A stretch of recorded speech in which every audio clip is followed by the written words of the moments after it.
പ്രിയമുള്ളവരെ, നിങ്ങൾ എല്ലാവരും ശ്രദ്ധിച്ചിട്ടുണ്ടായിരിക്കും. സംവിധായകൻ ഒമർലൂരിനെതിരെ ഒരു പീഡന പരാതി. ഒരു യുവ നടിയെ അദ്ദേഹം അവസരം കൊടുത്ത് സിനിമയിൽ അവസരം കൊടുക്കാമെന്ന് കരുതി ഒരു യുവ നടിയെ പീഡിപ്പിക്കാൻ ശ്രമിച്ചു എന്നൊരു വാർത്ത, ആ കേസെടുത്തു എന്നൊരു വാർത്ത നിങ്ങളുടെ ശ്രദ്ധയിലേക്ക് എത്തിക്കാണും.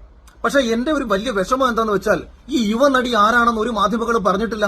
കഴിഞ്ഞ കുറെ കാലങ്ങളായിട്ട് മലയാള സിനിമയിൽ എത്രയോ യുവനടിമാർ വന്നിട്ടുണ്ട്. ഒമർലുലുവിന്റെ പടത്തിൽ തന്നെ എത്രയോ യുവനടിമാർ അഭിനയിച്ചിട്ടുണ്ട്. ഒമർലുലുവിന്റെ പടത്തിൽ അഭിനയിച്ചതാണോ അല്ലയോ എന്നൊന്നും ഇപ്പോഴും നമുക്ക് അറിയത്തില്ല. അതുകൊണ്ട് തന്നെ ഈ ഒരു പ്രശ്നത്തിൽ മലയാള സിനിമയിലെ യുവനടിമാർക്ക് സൈബർ ബുള്ളിങ് കാരണം ജീവിക്കാൻ പറ്റാത്തൊരു സാഹചര്യമാണ് ഉണ്ടായിട്ടുള്ളത്. പ്രിയപ്പെട്ട ശോഭാ വിശ്വനാഥിന്റെ ഏറെ പ്രിയപ്പെട്ട ഒമർക്കയാണ് ഇങ്ങനെ പീഡിപ്പിച്ചതെന്നുള്ള കാര്യം ഞാൻ ശോഭാ വിശ്വനാഥിനോട് കൂടി ഓർമ്മിപ്പിക്കാൻ ശ്രമിക്കുകയാണ്.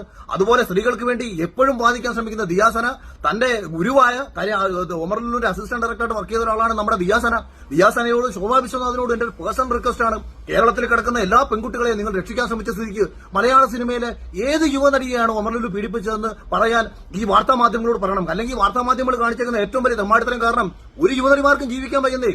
എല്ലാ യുവനടിമാരോടും പോയി എല്ലാവരും ചോദിക്കുക, ഒമറൊക്കെ പീഡിപ്പിച്ച നിങ്ങളെയാണോ? ഒമറൊക്കെ നിന്നെ സിനിമയിലേക്ക് എടുക്കാൻ വേണ്ടിയിട്ടാണോ? ഒമറൊക്കെ നിന്നെയാണോ കൊണ്ടുപോയത്? എല്ലാ നടിമാരുടെ അടുത്തും പോയിട്ട് ഇങ്ങനെ ആൾക്കാരൊക്കെ ചോദിച്ചുകൊണ്ടിരിക്കുക. അത് കാരണം അവർക്ക് ജീവിക്കാൻ പറ്റുന്നില്ല. നിങ്ങൾ ബിഗ് ബോസിലെ മത്സരത്തിനെ മാത്രം രക്ഷിച്ചാൽ പോരല്ലോ, സ്ത്രീകളെ ഒന്നടങ്കം രക്ഷിക്കണമല്ലോ. അപ്പം ഗുരുവായ ഒമറിനോട് നിങ്ങളൊന്ന് ചോദിക്കൂ. അതുപോലെ ഇക്കയായ ഒമറിക്കയോട് ശോഭയൊന്ന് ചോദിക്കണം. ഇക്ക അങ്ങ് പറയൂ, ഇക്ക ആരെയാണ് അവസരം കൊടുക്കാമെന്ന് കരുതി കൊണ്ടുപോയത് എന്ന് പറഞ്ഞു കഴിഞ്ഞാൽ മലയാള സിനിമയിലുള്ള എല്ലാ യുവനടിമാരും രക്ഷപ്പെടും. ഒമർക്ക്